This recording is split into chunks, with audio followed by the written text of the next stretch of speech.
നമ്മുടെയൊക്കെ വീടുകളിൽ ഒരുപാട് പ്രശ്നങ്ങൾ പലപ്പോഴും ഉണ്ടാവാറുണ്ട്. അല്ലാഹു തആല എല്ലാ പ്രശ്നങ്ങളെ തൊട്ടും കാത്തുരക്ഷിക്കട്ടെ. ആമീൻ യാ റബ്ബൽ ആലമീൻ. പറഞ്ഞു വന്നത്, ഭാര്യ ഭർത്താക്കന്മാർക്കിടയിൽ, മക്കൾ പരസ്പരം, സഹോദരി സഹോദരന്മാർ, അല്ലെങ്കിൽ വല്ലുപ്പ വല്ലുമ്മ മാമ മൂത്താപ്പ, അങ്ങനെ കുടുംബവുമായി ബന്ധപ്പെട്ട എപ്പോഴും പ്രശ്നങ്ങളും സങ്കടങ്ങളും അതുപോലെ തന്നെ പ്രയാസങ്ങളും രോഗങ്ങളൊക്കെയാണോ എങ്കിൽ ഇൻഷാ അല്ലാഹ് നമ്മുടെ ജീവിതത്തിൽ നമ്മൾ ശ്രദ്ധിക്കേണ്ട ഒരു 10 കാര്യങ്ങളുണ്ട്. അതായത് ഈ 10 കാര്യങ്ങൾ നമ്മുടെ ജീവിതത്തിൽ ഉണ്ടെങ്കിൽ നമ്മൾ ഭയങ്കര നഷ്ടത്തിലാണ്. 10 കാര്യങ്ങൾ അത് അസൂയയുടെ, കണ്ണീറിന്റെ ലക്ഷണങ്ങളാണ്. അപ്പോൾ ഏതൊക്കെയാണ് ആ 10 ദുർഗുണങ്ങൾ? അത് ഉണ്ടെങ്കിൽ അത് മാറ്റേണ്ടതാണ്. എങ്ങനെ മാറ്റാം? 3 വഴിയിലൂടെ. അതും ഇൻഷാ അല്ലാഹ് ഇന്നത്തെ ക്ലാസ്സിൽ നമുക്ക് പഠിക്കാം. അപ്പോൾ വീട്ടിലെ സമാധാനം ഉണ്ടാവാനും വീട്ടിലെ കണ്ണീർ സിഹറൊക്കെ മാറി എല്ലാവിധ ഖൈറുണ്ടാവാനും ഇൻഷാ അല്ലാഹ് ഇന്നു മുതൽ നമ്മൾ ചെയ്യേണ്ട കാര്യമാണ് ഇന്നത്തെ ക്ലാസ്സിൽ പഠിക്കുന്നത്. എല്ലാവരും മനസ്സിലാക്കി വെക്കുക. ഇത് മറ്റുള്ളവർക്ക് എത്തിച്ചു കൊടുക്കാൻ വിട്ടുപോകരുത്. അല്ലാഹു തആല നമ്മുടെ ഒരുമിച്ച് കൂടൽ സ്വീകരിക്കട്ടെ. ആമീൻ യാ റബ്ബൽ ആലമീൻ. അസ്സലാമു അലൈക്കും വറഹ്മത്തുള്ളാഹി വബറകാതുഹു. ബിസ്മില്ലാഹിർ റഹ്മാനിർ റഹീം. അൽഹംദുലില്ലാഹി റബ്ബിൽ ആലമീൻ. വസ്സലാത്തു വസ്സലാമു അലാ സയ്യിദിനാ മുഹമ്മദിൻ വഅലാ ആലിഹി വസ്വഹ്ബിഹി അജ്മഈൻ. അമ്മാ ബഅദ്. സ്നേഹ ബഹുമാനം നിറഞ്ഞ പ്രിയമുള്ള ഉമ്മമാരെ, ഉപ്പമാരെ, സഹോദരിമാരെ, സഹോദരങ്ങളെ, അല്ലാഹു തആല നമ്മുടെ എല്ലാവരുടെയും ഈ ഒരുമിച്ച് കൂടലും നമ്മൾ പറയുന്നതും കേൾക്കുന്നതും നമ്മുടെ മജ്ലിസും എല്ലാം പരിപൂർണമായി റബ്ബ് ഖബൂൽ ചെയ്യുമാറാവട്ടെ. ഒരുപാട് ആളുകൾ വീഡിയോകൾ കാണുന്നുണ്ട്. അൽഹംദുലില്ലാഹ്.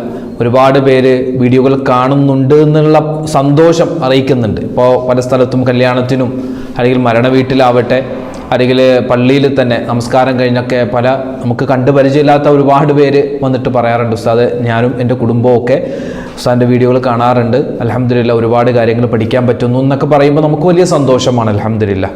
അല്ലാഹു തആല നമ്മൾ പറയുന്ന, നമ്മൾ കേൾക്കുന്ന എല്ലാ കാര്യങ്ങളും നാളെ ആഖിറത്തിൽ, നാളെ നമ്മുടെ മീസാൻ എന്ന തുലാസിൽ വലിയ ഭാരം തൂങ്ങുന്ന നല്ലൊരു അമലായി അല്ലാഹു തആല ഖബൂൽ ചെയ്യുമാറാവട്ടെ. ആമീൻ യാ റബ്ബൽ ആലമീൻ. നമ്മുടെയൊക്കെ വീടുകളിൽ ഒരുപാട് പ്രശ്നങ്ങളുണ്ട്, പ്രയാസങ്ങളുണ്ട്. അൽഹംദുലില്ലാഹ് നമുക്കൊക്കെ വീട്ടിൽ സന്തോഷമുണ്ടാവുക എന്ന് പറഞ്ഞാൽ അത് വലിയൊരു നിഅമത്താണ്. അല്ലാഹു തആല ഒരു മനുഷ്യന് കൊടുക്കുന്ന വലിയൊരു നിഅമത്ത്, അനുഗ്രഹമാണ് കുടുംബത്തിൽ സമാധാനം ഉണ്ടാവുക എന്ന് പറഞ്ഞാൽ. ഇപ്പം എത്ര വലിയ ജോലി ഉണ്ടെങ്കിലും, എത്ര വലിയ പൈസ ഉണ്ട്, ശമ്പളം ഉണ്ടെന്നൊക്കെ പറഞ്ഞാലും, എത്ര വലിയ സ്ഥാനമാനങ്ങളുണ്ടെന്ന് പറഞ്ഞാലും, അയാൾക്ക് കുടുംബത്തിലൊരു സ്വസ്ഥത ഇല്ലെങ്കിൽ പിന്നെ അയാൾക്ക് ആ കിട്ടിയ പൈസ കൊണ്ടോ അല്ലെങ്കിൽ ഉള്ള സ്ഥാനമാനം കൊണ്ടോ ഒന്നും അയാൾക്കൊരു സംതൃപ്തി ഉണ്ടാവില്ല. ഇനി അതല്ല, ഒരാളെ സംബന്ധിച്ചിടത്തോളം അയാൾക്ക് കുടുംബത്തിൽ ഭയങ്കര സ്വസ്ഥതയാണ്, അതായത് സന്തോഷമാണ്. ഭാര്യയുണ്ട്, മക്കളുണ്ട്, എല്ലാവരുമായിട്ട് ഭയങ്കര സന്തോഷമാണ്. പക്ഷെ പുറത്ത് ഭയങ്കര പ്രശ്നങ്ങളാണ്. നല്ലത് ജോലിയില്ല, അല്ലെങ്കിൽ ജോലിക്ക് ഭയങ്കര പ്രയാസം, അങ്ങനെയൊക്കെ ആണെങ്കിലും ഇയാളുടെ കുടുംബവുമായി ബന്ധപ്പെട്ട സന്തോഷം അയാളുടെ എല്ലാ കാര്യത്തിലും അയാൾക്ക് സന്തോഷം തരുമെന്നാണ്. ഞാൻ ഇവിടെ പറഞ്ഞു വന്നത്, നിരവധി ആളുകളാണ് നമ്മുടെ വീഡിയോകൾക്ക് താഴെ കമന്റ് ആയിട്ട് പറയുമ്പോൾ, ഉസ്താദേ ഞങ്ങളുടെ വീട്ടിൽ ഒരു ബറക്കത്തില്ല, ഐശ്വര്യമില്ല, പിന്നെ എൻ്റെ ഭർത്താവ് എന്നെ എപ്പോഴും വഴക്കാണ്, പിന്നെ മക്കൾ തമ്മിൽ പിണക്കത്തിലാണ്, എന്താണെന്നറിയില്ല, ഭയങ്കര പ്രയാസമാണ്, ദ്വാരക്കണമെന്നൊക്കെ ഒരുപാട് ഉമ്മമാർ ഒക്കെ പറയാറുണ്ട്. സത്യം പറഞ്ഞാൽ നമ്മുടെ വീട്ടിൽ ഇങ്ങനെ വഴക്കുണ്ടാവാനുള്ള കാരണങ്ങളിൽ ഒരു 40% എന്ന് പറയാം, 40% കാരണവും മറ്റൊന്നുമല്ല സിഹറിൻ്റെയോ അല്ലെങ്കിൽ കണ്ണേറിൻ്റെയോ ഒരു ലക്ഷണമാവാം, അല്ലെങ്കിൽ അതുള്ളത് കൊണ്ടാവാം നമുക്ക് അങ്ങനെ ഒരു പ്രയാസം, പ്രതിസന്ധി ഉണ്ടാവുന്നത്. ഞാൻ ആദ്യം തന്നെ പറയട്ടെ, ഒരുപാട് പേര് ഫോണിൽ വിളിക്കുകയും അല്ലെങ്കിൽ മെസ്സേജ് അയക്കുകയും അല്ലെങ്കിൽ നേരിട്ട് കണ്ടൊക്കെ ചോദിക്കാറുണ്ട്, ഉസ്താദെ ഞങ്ങളുടെ വീട്ടിൽ കുടുംബത്തിലൊക്കെ സിഹർ ഉണ്ട് എന്ന് ഞങ്ങൾക്ക് തോന്നുന്നുണ്ട്, ഉസ്താദ് വന്നൊന്ന് നോക്കി ആ സിഹറൊന്ന് ബാത്തിലാക്കണമെന്ന് പലരും എന്നോട് പറയാറുണ്ട്. സത്യം പറഞ്ഞാൽ എനിക്ക് ആ സംഭവം അറിയില്ല. സിഹർ വന്ന് ബാത്തിലാക്കാനോ അല്ലെങ്കിൽ സിഹറുണ്ടോ സ്ഥാനം നോക്കാനോ അതൊന്നും എനിക്കറിയില്ല, ഞാനത് പഠിച്ചിട്ടുമില്ല. അപ്പം അങ്ങനെ അത് പഠിച്ച ഒരുപാട് സയ്യിദന്മാരുണ്ട്, ഒരുപാട് ഉസ്താദുമാരുണ്ട്. അപ്പോൾ അവരോടൊക്കെ നിങ്ങൾ ചോദിക്കുക. ഇപ്പോൾ ഞാൻ ഈ പറയുന്ന കാര്യങ്ങളൊക്കെ നമ്മുടെ കിതാബിൽ പഠിക്കുന്ന കിതാബിലൊക്കെ പഠിച്ച കിതാബിലൊക്കെ ഉള്ള ചില കാര്യങ്ങൾ എൻ്റെ മുഅ്മിനീങ്ങൾക്ക് നമ്മുടെ ജീവിതത്തിൽ ഇങ്ങനെയൊക്കെ പ്രശ്നങ്ങൾ ഉണ്ടാകാം, അങ്ങനെ ഉണ്ടാകുന്ന സമയത്ത് ഇതുപോലെയൊക്കെ ചെയ്യുക, അപ്പോൾ ഇൻഷാ അല്ലാഹ് അല്ലാഹു തആല മാറ്റിത്തരും എന്നുള്ള ചില കാര്യങ്ങളാണ് ആദ്യമായി എനിക്ക് ഈ ഒരു വീഡിയോയിലൂടെ നിങ്ങളോട് പറഞ്ഞു തരാനുള്ളത്. ഇനി കേട്ടോ, അല്ലാഹു തആല നമുക്ക് തന്നിട്ടുള്ള അനുഗ്രഹം, നമ്മുടെ ഭാര്യ, നമ്മുടെ ഭർത്താവ്, നമ്മുടെ മക്കൾ, അല്ലാഹു തആല നമുക്ക് എല്ലാവർക്കും സ്വസ്ഥമായ സന്തോഷമുള്ള ഒരു കുടുംബജീവിതം തന്ന് അനുഗ്രഹിക്കുമാറാവട്ടെ. ആമീൻ യാ റബ്ബൽ ആലമീൻ. ഭാര്യ ഭർത്താക്കന്മാർക്കിടയിലും അതുപോലെ തന്നെ മക്കൾക്കിടയിലും സഹോദരന്മാർക്കിടയിലൊക്കെ എപ്പോഴും പിണക്കങ്ങളും വഴക്കും ഒക്കെ ഉണ്ട് എങ്കിൽ നമ്മൾ മനസ്സിലാക്കേണ്ടത് അത് ഒന്നുകിൽ സിഹിറിൻ്റെയോ കണ്ണേറിൻ്റെയോ എന്തെങ്കിലും ഒരു ലക്ഷണമാവാം, അല്ലെങ്കിൽ അത് ഉള്ളത് കൊണ്ടാവാം അങ്ങനെ ഒരു പ്രശ്നം ഉണ്ടാകുന്നത്. ഇപ്പോൾ 10 ലക്ഷണങ്ങൾ ഞാൻ നിങ്ങൾക്ക് പറഞ്ഞുതരാം, 10 കാരണങ്ങൾ. ഈ 10 കാരണങ്ങളിൽ ഏതെങ്കിലും ഒന്നോ അല്ലെങ്കിൽ 10 ഉണ്ടെങ്കിൽ ഇൻഷാ അല്ലാഹ് അവസാനം നമ്മൾ പറയുന്ന ഒരു 3 കാര്യം നിങ്ങൾ തുടർച്ചയായി ഇനി പറയുന്ന ദിവസം ചെയ്താൽ ഇൻഷാ അല്ലാഹ് വലിയ മാറ്റം ഉണ്ടാകും. ആദ്യം തന്നെ ഈ ഭാര്യ ഭർത്താക്കന്മാർക്കിടയിൽ സിഹിർ ബാധിക്കുന്നത് ഒരുപാടുണ്ട്. ചില ആളുകൾക്ക് കല്യാണത്തിൻ്റെ സമയത്തൊക്കെ നല്ല ഇഷ്ടമായിരിക്കും, ഭാര്യയ്ക്ക് ഭർത്താവിനെയും ഭർത്താവിന് ഭാര്യയ്ക്ക് ഭയങ്കര ഇഷ്ടമായിരിക്കും. പക്ഷേ ഒരു 5-6 വർഷമല്ല, മാസം കഴിയുമ്പോൾ തന്നെ, 5-6 മാസം കഴിയുമ്പോൾ തന്നെ ഭയങ്കര പ്രശ്നങ്ങളാണ്, ഭയങ്കര വഴക്കാണ്. ഇവർക്ക് തന്നെ അറിയില്ല എന്തിനാണ് ഞങ്ങൾ വഴക്കിടുന്നതെന്ന്. ഭയങ്കര പ്രശ്നങ്ങളും ഭയങ്കര വഴക്കും, ഭാര്യയെ കുറ്റപ്പെടുത്തുന്നു, ഭർത്താവിനെ കുറ്റപ്പെടുത്തുന്നു. അതുവരെ ഒരു കുഴപ്പമില്ല, ഒരു 5 മാസമൊന്നും ഒരു കുഴപ്പമില്ല. പെട്ടെന്നൊരു സുപ്രഭാതത്തിൽ ഭയങ്കര പ്രശ്നങ്ങൾ. അത് ഞാൻ പറയട്ടെ, എല്ലാ പ്രശ്നങ്ങളും കണ്ണേർ കൊണ്ടാണെന്നൊന്നും അല്ല ഞാൻ പറഞ്ഞത്. ഒരു 40% ഇങ്ങനെ പ്രശ്നങ്ങൾ ഉണ്ടാവാനുള്ള കാരണം അത് കണ്ണേറിൻ്റെയോ സിഹിറിൻ്റെയോ ലക്ഷണമാവാം. അള്ളാഹു താല കാത്തുരക്ഷിക്കുമാറാവട്ടെ. അള്ളാഹു താല ഇതുപോലുള്ള പൈശാചികമായ ഉപദ്രവത്തെ തൊട്ട് നമ്മളെല്ലാവരെയും കാത്തുരക്ഷിക്കുമാറാവട്ടെ. അപ്പോൾ ഭാര്യ ഭർത്താക്കന്മാർക്കിടയിലും അതുപോലെ തന്നെ സഹോദരന്മാർക്കിടയിലൊക്കെ നല്ല സന്തോഷത്തോടെ കഴിഞ്ഞു വരുന്നവർ പെട്ടെന്നൊരു സുപ്രഭാതത്തിൽ പെട്ടെന്നൊരു ദിവസം പിണങ്ങുകയാണ്. എന്താ, വലിയ കാര്യമൊന്നുമില്ല, വെറുതെ ചെറിയ കാര്യത്തിന് പിണങ്ങുന്നു. അതുപോലെ തന്നെ രണ്ടാമതായി നമ്മൾ ശ്രദ്ധിക്കേണ്ടത് പരസ്പരം ദമ്പതിമാർക്ക് ഭയങ്കര ദേഷ്യമുണ്ടാവുക. ഭയങ്കര ദേഷ്യം, ഭർത്താവിനോട് ഭയങ്കര ദേഷ്യം, ഭാര്യയോട് ഭയങ്കര ദേഷ്യം, അങ്ങനെ ദേഷ്യം വഴക്കുണ്ടാവുക. അതെന്താണ്? അതായത് നാവ് കൊണ്ടുള്ള വാക്പയറ്റുണ്ടല്ലോ, നാവ് കൊണ്ടുള്ള ആ നാവ് കൊണ്ടുള്ളത് കൊതി കിട്ടി ആ കുടുംബത്തിൽ അല്ലെങ്കിൽ ആ ഭാര്യ ഭർത്താക്കന്മാർക്കിടയിൽ കൊതി കിട്ടിയിട്ടുണ്ട് അല്ലെങ്കിൽ കരുനാക്കേറ്റിട്ടുണ്ട് എന്നതിൻ്റെ ലക്ഷണമാണ്. ഇതൊക്കെ നമുക്ക് മഹത്തുക്കൾ പഠിപ്പിച്ചു തരുകയാണ്. മൂന്നാമതായി മശായിഖന്മാർ പറയുന്നു, പരസ്പരം സ്വന്തമായി അവരെ സ്നേഹമില്ലാത്ത രൂപത്തിലാക്കുക. ഇപ്പോൾ ഭാര്യ ചിന്തിക്കുന്നു, അല്ലെങ്കിൽ എൻ്റെ ഭർത്താവിന് എന്നോട് ഇഷ്ടമല്ല, അങ്ങനെ ഒരു ചിന്ത, ഭർത്താവിന് ചിന്ത, അല്ലെങ്കിൽ ഇപ്പൊ എന്നെ അവൾക്ക് വേണ്ട, ആ ഒരു സ്വന്തമായിട്ട് അവരെ തരം താഴ്ത്തുന്ന ഒരു മാനസിക അവസ്ഥ ഒരു ഭാര്യയ്ക്കോ ഭർത്താവിനോ ഉണ്ടായിട്ടുണ്ടെങ്കിൽ അത് ആ കുടുംബത്തിൽ അല്ലെങ്കിൽ നിങ്ങളുടെ ജീവിതത്തിൽ കണ്ണേറോ സിഹിറൊക്കെ ഉണ്ടായതിൻ്റെ ലക്ഷണമാവാം. നാലാമത്തത് കേട്ടോ, മഹത്തുക്കൾ ഇവിടെ പറയുന്നു, ഭർത്താവിനും ഭാര്യയ്ക്കും മടി ഉണ്ടാവുക. ഭർത്താവിന് നല്ല ജോലിയുണ്ട്, നല്ല ശമ്പളമുണ്ട്, പക്ഷെ പുള്ളിക്ക് ജോലിക്ക് പോകാൻ ഭയങ്കര മടിയാണ്. എന്നാൽ ഭയങ്കര ഭാരപ്പെട്ട ജോലിയൊന്നുമല്ല, അവിടെ പോയി ഓഫീസ് വർക്കാണ്. ചിലപ്പോൾ അവിടെ പോയിരുന്ന ഒരു ഒപ്പിട്ടാൽ മതി, അല്ലെങ്കിൽ ചില ഫയലുകളൊക്കെ ഒന്ന് നോക്കി കൊടുത്താലും മതി, അത്ര ഉണ്ടാവുള്ളൂ.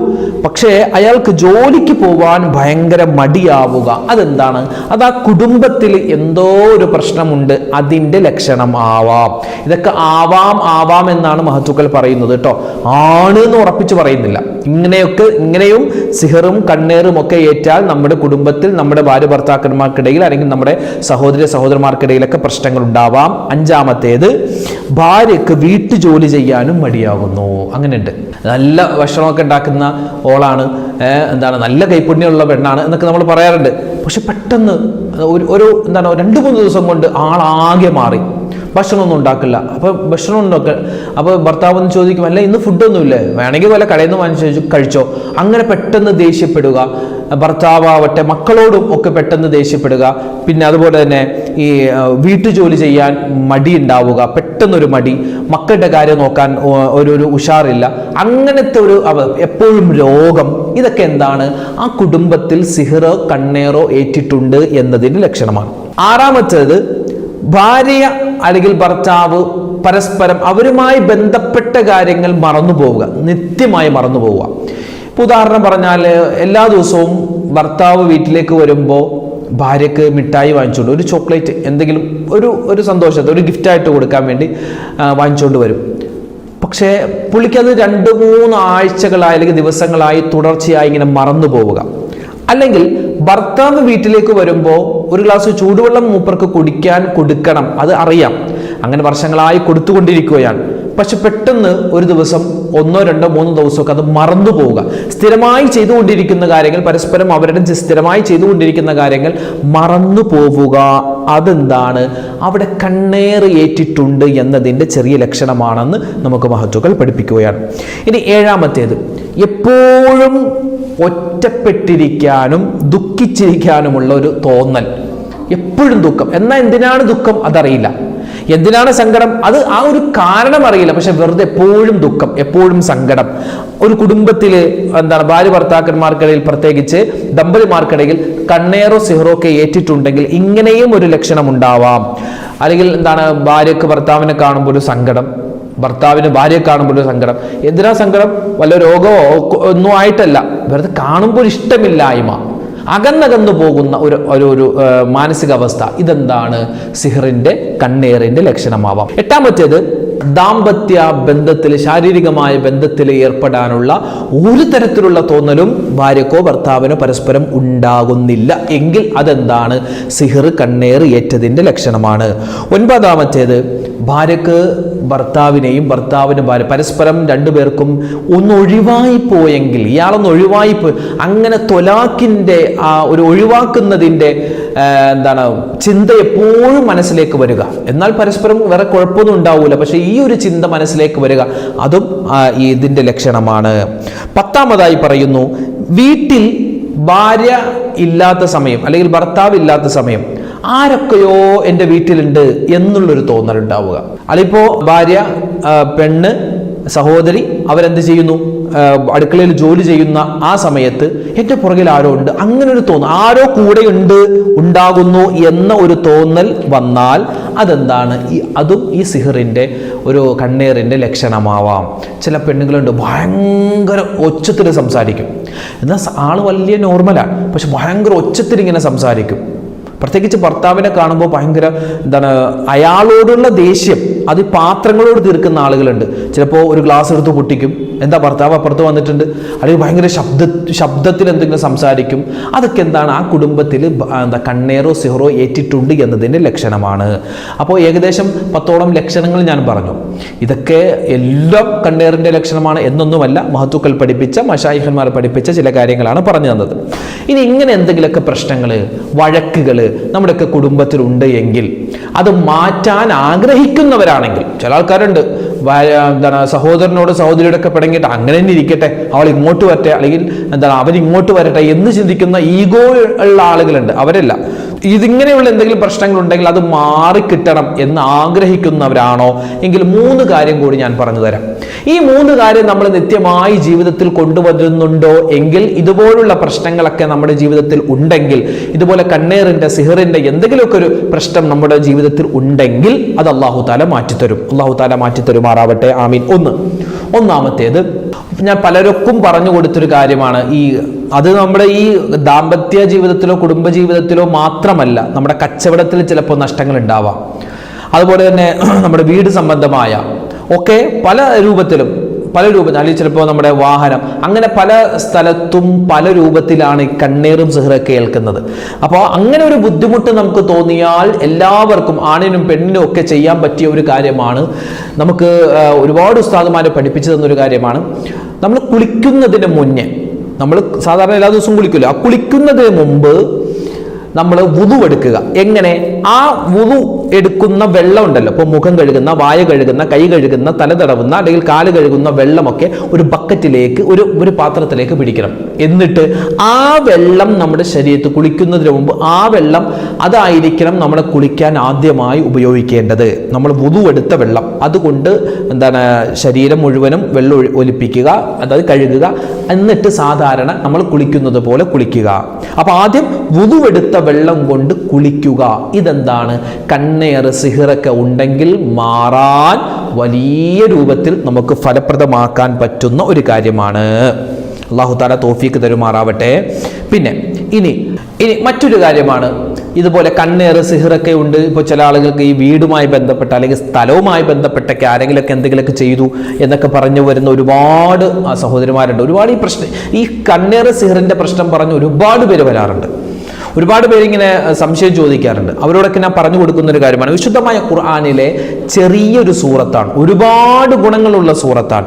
നാം നിത്യമായി പലപ്പോഴും നിസ്കാരത്തിലും മറ്റും ഓതുന്ന സൂറത്താണ്, എല്ലാവർക്കും അറിയാവുന്ന സൂറത്താണ്. വിശുദ്ധമായ ഖുർആനിലെ 113ാമത്തെ സൂറത്താകുന്ന സൂറത്തുൽ ഫലഖ് നമുക്ക് നോദിയാലോ. ബിസ്മില്ലാഹിർ റഹ്മാനിർ റഹീം.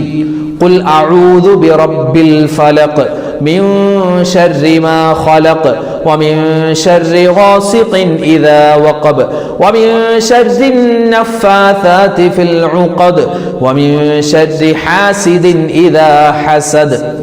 ഈ സൂറത്തുൽ ഫലക്ക്, ഒരു മനുഷ്യൻ സൂറത്തുൽ ഫലക്ക് ഓതിക്കഴിഞ്ഞാൽ, അതായത് നബി സല്ലല്ലാഹു അലൈഹി വസല്ലമ തങ്ങൾക്ക് ശക്തമായ ശാരീരിക അസ്വസ്ഥതയും നബി തങ്ങളുടെ രോഗ അവസ്ഥയുമൊക്കെ ഉണ്ടായ പല സമയങ്ങളിലും മഹാനായ ജിബ്രീൽ അലൈഹിസ്സലാത്തു വസ്സലാമും അതല്ല നബിതങ്ങൾ സ്വന്തമായിട്ടും ഈ സൂറത്തുൽ ഫലക്ക് ഓതിയിട്ട് നബിയെ മന്ത്രിക്കുമായിരുന്നു എന്ന് നമുക്ക് കിതാബുകളിലൊക്കെ കാണാൻ പറ്റും.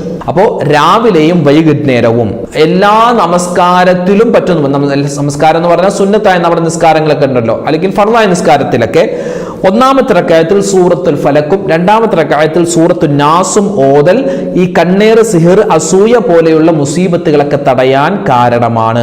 പിന്നെ മാത്രമല്ല, എല്ലാ നമസ്കാരത്തിന് ശേഷവും, എല്ലാ 5 വഖത്ത് നമസ്കാരത്തിന് ശേഷവും സൂറത്തുൽ ഫലക്കും സൂറത്തുൻ നാസും സൂറത്തുൽ ഇഖ്ലാസും ഓതി നെഞ്ചത്ത് ഊതുക എന്നുള്ളത് അത് കണ്ണേറ്, സിഹിർ ഒഴിവായി പോവാൻ, ഉണ്ടെങ്കിൽ അത് നിർവീര്യമായി പോവാനുള്ള ഒരു പോം വഴിയാണ്. പിന്നെ മഹത്തുക്കൾ പറയുന്നു, ഈ സൂറത്തുൽ ഫലക്കിന്റെ തഫ്സീറൊക്കെ എടുത്തു നോക്കിയാൽ നമുക്ക് കാണാം, 21 ദിവസം ഒരാൾ 21 ദിവസം തുടർച്ചയായി 5 വഖത്ത് നമസ്കാരത്തിന് ശേഷം 11 പ്രാവശ്യം സൂറത്തുൽ ഫലക്ക് ഓതി ഒരു ഗ്ലാസ് വെള്ളത്തിലെങ്ങാനും അവൻ മന്ത്രിച്ചു കുടിച്ചു കഴിഞ്ഞാൽ അവനക്ക് കിട്ടാൻ പോകുന്നത് അമ്പരപ്പിക്കുന്ന പ്രതിഫലങ്ങളാണ്. നിരവധി പ്രതിഫലം. അവന്റെ കുടുംബത്തിൽ സ്വസ്ഥതയും സമാധാനവും, അതുപോലെ തന്നെ എന്തൊക്കെ പ്രയാസ പ്രതിസന്ധികളുണ്ടോ അതൊക്കെ മാറാൻ ഈ സൂറത്തുൽ ഫലക്ക് കാരണമാണ്. അപ്പോൾ ഒന്നാമതായി ശ്രദ്ധിക്കേണ്ടത്, ഇതുപോലുള്ള കണ്ണേറോ സിഹറോ ഒക്കെ ഉണ്ടെങ്കിൽ, അതുപോലുള്ള പ്രശ്നങ്ങളൊക്കെ ആരെങ്കിലുമൊക്കെ അനുഭവിക്കുന്നുണ്ടെങ്കിൽ ഇന്നു മുതൽ തുടർച്ചയായി 21 ദിവസം ഉദുവെടുത്ത വെള്ളം കൊണ്ട് ആദ്യം കുളിക്കുക. അതിന് പിന്നെ പൈപ്പിലോ ഷവറിലോ ഒക്കെ നമുക്ക് കുളിക്കാവുന്നതാണ്. അതുപോലെ രണ്ടാമതായി സൂറത്തുൽ ഫലക്കിന്റെ കാര്യം നമ്മളിപ്പോൾ പറഞ്ഞു. മൂന്നാമതായി, ഇതുപോലുള്ള ഈ സിഹറോ കണ്ണേറോ അസൂയ ഒന്നും നമുക്ക് ശരീരത്തിൽ ഏൽക്കാതിരിക്കാൻ, നമുക്ക് മാത്രമല്ല നമ്മുടെ കുടുംബത്തിലോ അല്ലെങ്കിൽ നമ്മുടെ സമ്പത്തിലൊന്നും ഇത് ഏൽക്കാതിരിക്കാൻ വേണ്ടി ചെയ്യേണ്ട മറ്റൊരു കാര്യം നമുക്ക് മഹത്തുക്കൾ പഠിപ്പിച്ചു തരുന്നു. ഒന്നാമത്തേത് അഊദു ബികലിമാത്തില്ലാഹി താമ്മാത്തി മിൻ ശർരി മാ ഖലഖ് എന്ന ദിക്ർ പതിവായി പറയുക എന്നുള്ളതാണ്. വീട്ടിൽ നിന്ന് നമ്മൾ ഇറങ്ങുമ്പോൾ, വീട്ടിലേക്ക് കയറുമ്പോൾ, അല്ലെങ്കിൽ നമ്മൾ മക്കളെ സ്കൂളിലേക്ക് വിടുമ്പോഴൊക്കെ നിങ്ങൾക്ക് ഈ ദുആ പറയാം. ഏത്? അഊദു ബികലിമാത്തില്ലാഹി താമ്മാത്തി മിൻ ശർരി മാ ഖലഖ്. ഒന്ന് പറഞ്ഞേ, അഊദു ബികലിമാത്തില്ലാഹി താമ്മാത്തി മിൻ ശർരി മാ ഖലഖ്. ഇതൊന്നാമത്തെ ദിക്ർ. രണ്ടാമത്തെ ദിക്ർ മഹത്തുക്കൾ പഠിപ്പിക്കുന്നു, ബിസ്മില്ലാഹില്ലദി ലാ യദുറു മഅ ഇസ്മിഹി ഷൈഉൻ ഫിൽ അർളി വലാ ഫിസ് സമാഇ വഹുവസ് സമീഉൽ അലീം. ഇത് നമുക്ക് അറിയാവുന്നതാണല്ലോ. നമ്മൾ പലപ്പോഴും നമ്മുടെ ദിക്റിന്റെ മജ്ലിസിൽ ഈ ഒരു ദിക്ർ പറയാറുണ്ട്. അതുപോലെ തന്നെ ഈ ഒരു ദിക്ർ നമുക്ക് ഒരുപാട് ഹദ്ദാദ് റാത്തീബിലൊക്കെ നമ്മൾ പറയാറുണ്ട് അല്ലേ. ബിസ്മില്ലാഹില്ലദി ലാ യദുറു മഅ ഇസ്മിഹി ഷൈഉൻ ഫിൽ അർളി വലാ ഫിസ് സമാഇ വഹുവസ് സമീഉൽ അലീം. അപ്പോൾ ഇൻഷാ അല്ലാഹ് ഈ 2 ദിക്റും കൂടി നമ്മൾ ആഡ് ചെയ്തിട്ട് നമ്മൾ ഈ 3 കാര്യവും കൂടി ചെയ്താൽ എല്ലാ കണ്ണേറും സുഹറൊക്കെ ബാത്തിലാവാൻ ഇത് മാത്രം മതിയാകും.